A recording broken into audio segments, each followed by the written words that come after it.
Thermos. My mother has Alzheimer's and her life fell apart. Her life came crashing down like a dead satellite. Her life came down and crashed into mine. We didn't know what to do. We still do not know what to do. Many different plans were made. Most of the plans were very, very bad ideas. But we had run out of time, and we had to start trying some of those plans.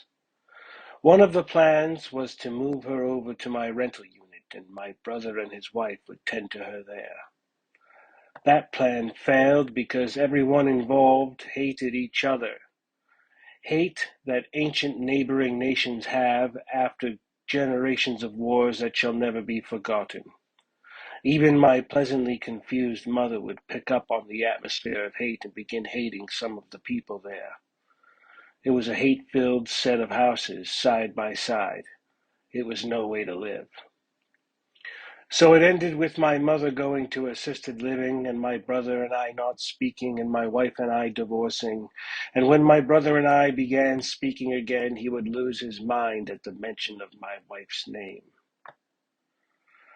So after a while, I was not living at the house with my wife anymore. I was living in an apartment down the street.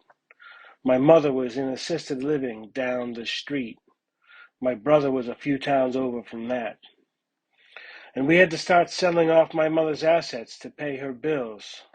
She had property over 70 miles away, and one of those properties was filled with her stuff she did not need anymore.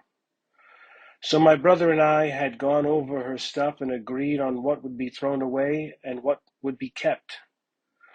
Of all the mementos and things of value, there was the odd trinket here and there, trinket after trinket. We had to start setting limits because the goal was to lighten the load, and we were trying to keep more than we should have let go. Yet, for some reason, I saw a commonplace item and decided I was going to keep it.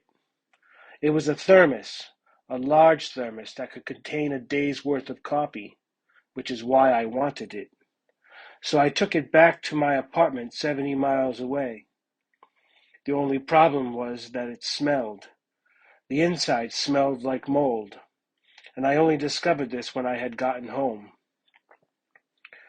So I washed it with soap and scalding hot water, and I soaked it, and I washed it, and I soaked it, and washed it, and soaked it again. But the mold smell would not go away. Out of stubborn will, I brewed a pot of coffee anyway and poured it into the thermos and took it with me on a day trip. But the coffee was putrid. The mold came through. And so there was no all-day coffee for me to come out of this exchange.